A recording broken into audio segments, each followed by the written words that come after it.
Quando eu pego nessa foice, com essa foice eu não trabalho. Quando eu pego nessa foice, com essa foice eu não trabalho. Minha mão tá calejada da viola e do baralho.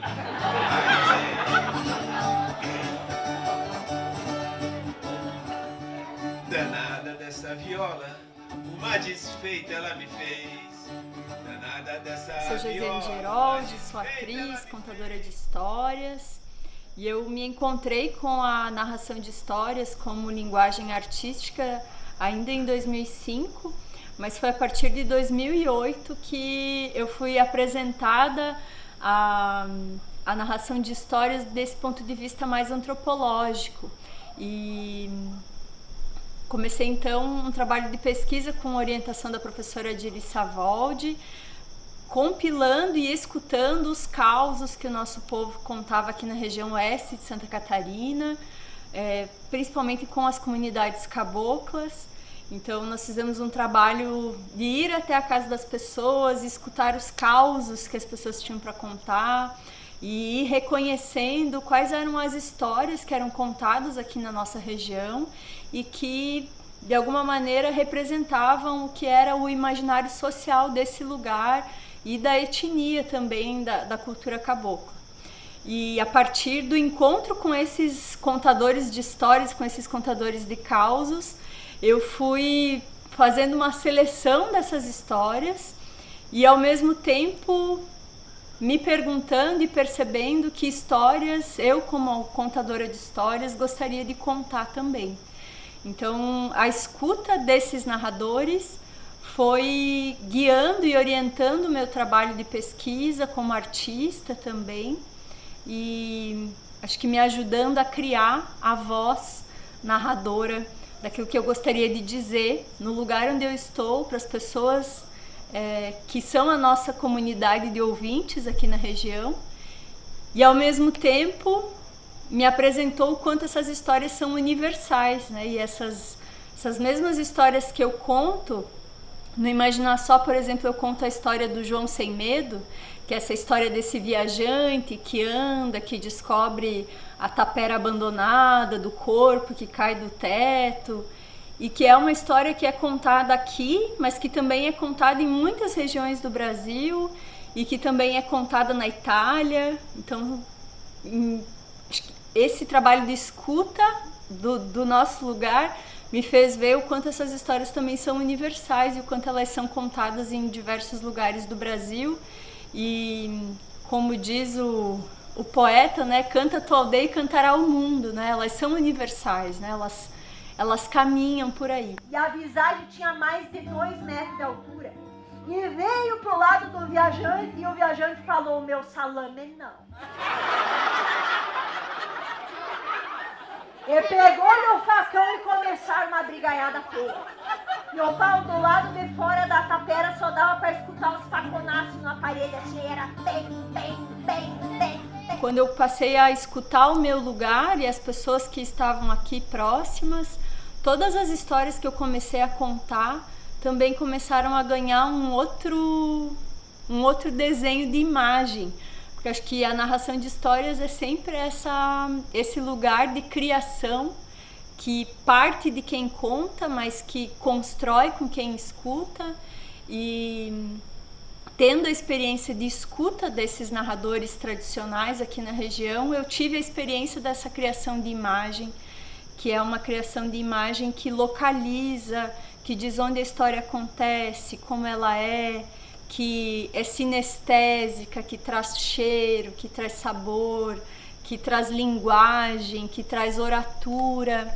E a partir disso também, toda vez que eu escolho uma história nova para contar, mesmo que não seja uma história regional, e eu acabo imprimindo nessa história essa voz que é regional também e que cria essas imagens a partir do lugar onde eu estou. E isso foi uma coisa que eu aprendi muito com o Paulo também. Acho que o Paulo também tem muito essa... Quando a gente escuta as histórias que ele conta, acho que isso também foi uma coisa que me fez identificar muito com o trabalho dele, né? Eu digo que Paulo Freire é meu mestre, que é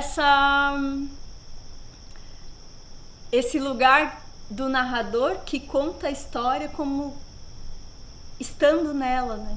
Nós precisamos estar na história para poder conduzir quem nos escuta para o lugar onde essa história está acontecendo, né? As histórias de hoje são para que todo mundo aqui possa virar o olho para dentro da cabeça. É ou não é, meu Paulo? Dona Jo, que causa mais extraordinário, porque a senhora sabe que essa coisa de virar o olho para dentro, eu sou muito acostumado também, e quando eu olho para dentro, eu sou capaz de ver vocês tudo olhando para fora, mas com o que vem de dentro de vocês e vem para fora, eu consigo olhar para dentro, que vocês estão olhando para dentro de vocês do que eu estou cantando. Nossa! Olho bom! Então, o encontro com o Paulo Freire sempre foi uma grande escola para mim também, né? De escuta, de ritmo principalmente. Acho que a viola, ela ensina muito sobre o ritmo, né? Essa cadência que a história dá também. Então, o Imagina Só foi esse abraço, essa junção, né? Mesmo a gente estando em lugares tão diferentes, né? Nessa distância geográfica, mas juntando essa universalidade que os contos e a maneira como as histórias aproximam, né? A gente foi abraçando os assuntos, né, Paulo? E aí Paulo também pode falar um pouquinho, né, sobre como chegou no causo, na história, na viola. Bom, eu sou Paulo Freire, violeiro, contador de história e escritor também. A viola me levou, na verdade a literatura me levou à viola. Depois que eu li o Grande Sertão Veredas em 77, eu fui morar no sertão do Urucuia, que é onde se passa a trama do romance do Guimarães Rosa. E lá no sertão do Urucuia eu fiquei morando com alguns violeiros ali, e lá tem essa tradição, né, de contação de história, que não é uma coisa profissional, mas o pessoal junta e vai contando os causos, né? E a viola tem algumas histórias ligadas à viola. Por exemplo, ó, um sapo cantando é assim, ó.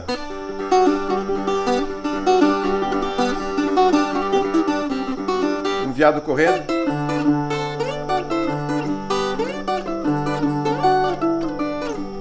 Então o violeiro vai trazendo o sertão para dentro do instrumento. E aí juntava ali no fogo, né, e todo mundo ficava contando história. E eu fui tendo essa carreira de músico, né, que a minha formação é de músico.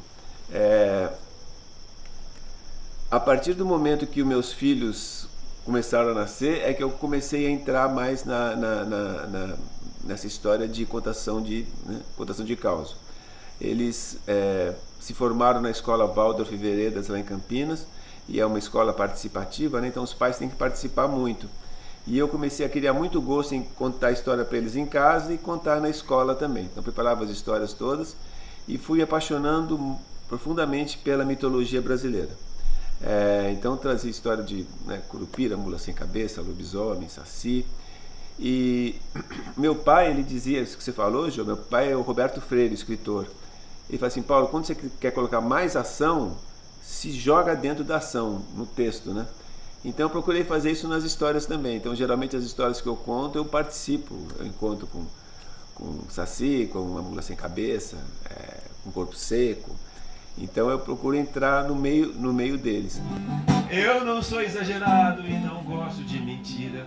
Não tenho medo, toco viola caipira. Eu não sou exagerado e não gosto de mentira. De tardezinha me bateu uma fominha, então fiz um omelete com 100 ovos de galinha.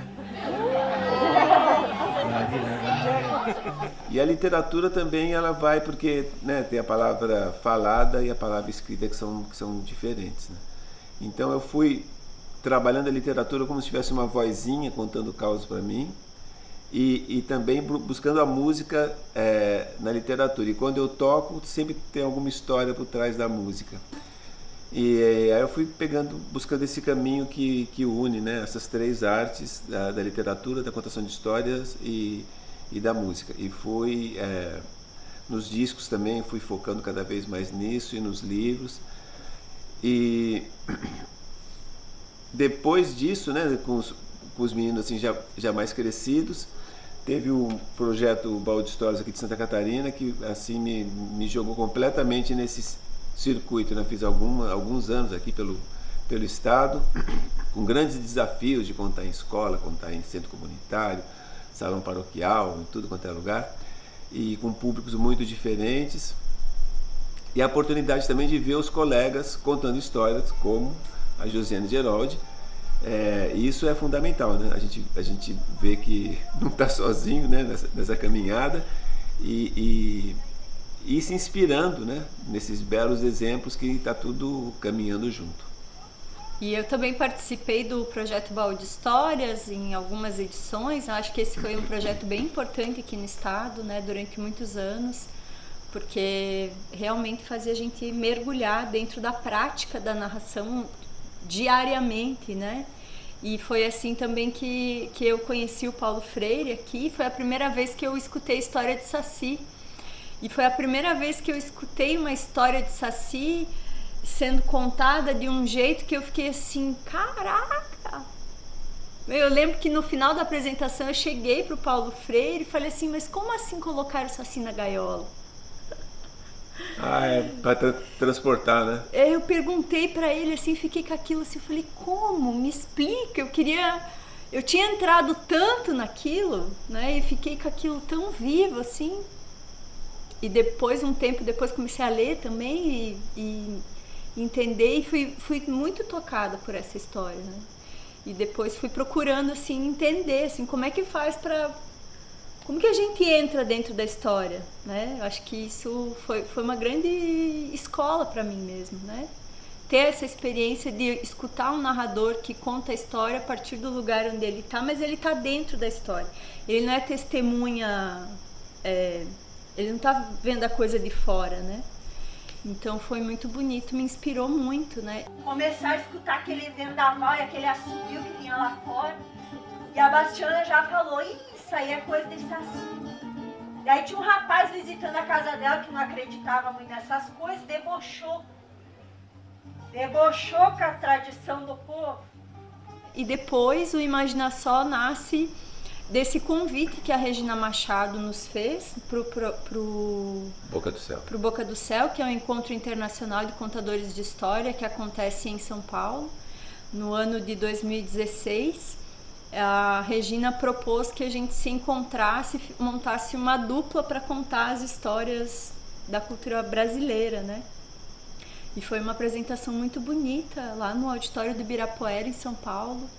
E acabou, parecia que a gente já tinha um espetáculo ali, né? E depois dessa apresentação a gente foi juntando outras histórias e sempre dentro desse lugar comum, dessa paixão pelas histórias brasileiras, né? Esse imaginário que a gente tem aqui. E assim o Imagina Só tem, pelo menos uma vez por ano a gente tem apresentado, né? Hoje? Não, aqui na pandemia a gente deu uma parte, mas a gente já fez bastante. Fez bastante. Acho que é importante também que a Regina Machado, né, esse encontro internacional de contadores de história, ela é muito ligada nos movimentos todos.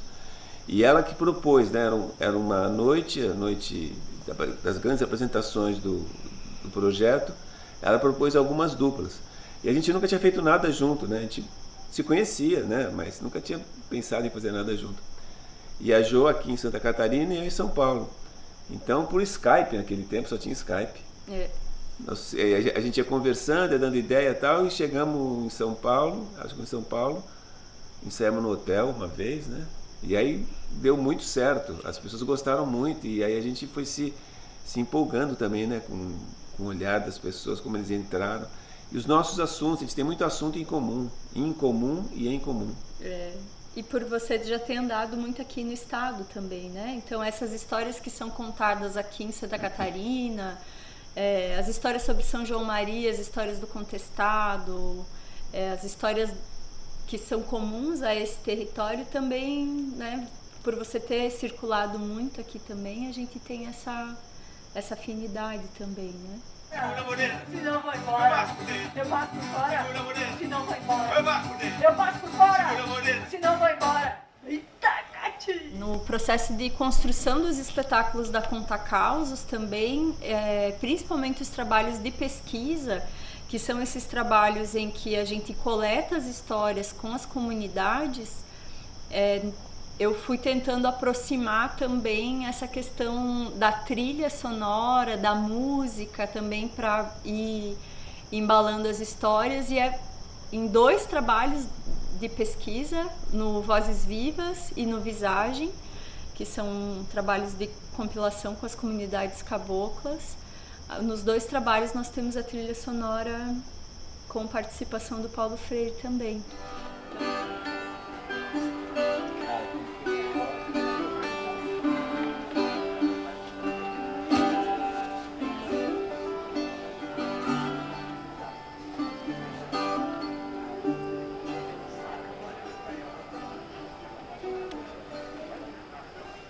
Então, além do Imagina Só, a gente também, né, tem essa mesmo quando você não tá, Paulo, você tá. Olha, tá vendo? Né, compondo a trilha dos espetáculos também. E além de Santa Catarina e São Paulo, também a gente participou do projeto do Sesc Nacional, do Departamento Nacional do Sesc, chamado Arte da Palavra. Que ano que era, Ju? 2018.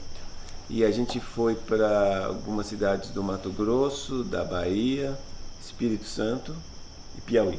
Isso. Com esse espetáculo também. E aí é muito legal que você está lá no Piauí, você vê que as histórias que a gente conta, né? Que as crianças aqui gostam tanto, os adultos também, né? Lá as histórias são diferentes, mas sempre com muito interesse também. As pessoas gostam por um jeito diferente. Então essas histórias, né, do povo brasileiro, é muito bonito você poder levar de um canto para outro e ver a reação das pessoas. Já mostrei o sapo, mostrei o veado, agora vou fazer a lagartixa aqui na vida. Não! Vou fazer a inhuma. A inhuma, ela é um pássaro que está em extinção, mas ainda há tempo. Que ela tem uma característica muito, muito importante. Ela tem uma espora em cada pata e é um canto difícil de ser escutado. Então o mestre Manelin, seu Manuel de Oliveira, me levou para a beira de uma vereda para escutar o canto da inhuma. Ele falou: Paulo, repara o canto dela. Repara ela batendo naquele toco onde ela fica sentada, né? Então, para você pontear em uma, na viola, você tem que fazer o canto do bicho e bater com as 2 patas na viola, como se fosse no tronco, desse jeito. Ó.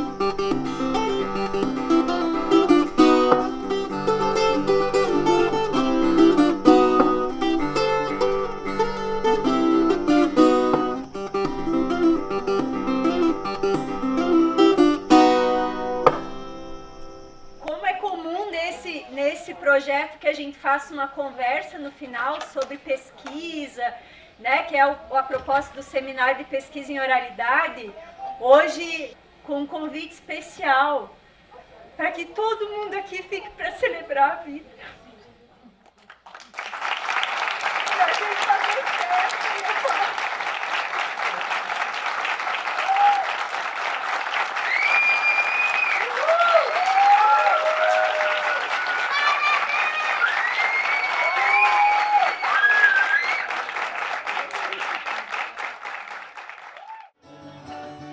Danada dessa viola, uma desfeita ela me fez. Danada dessa viola, uma desfeita ela me fez. Por causa dessa danada, eu já dormi no xadrez. Aí eu joguei o meu baralho por detrás da sacristia. Joguei o meu baralho por detrás da sacristia.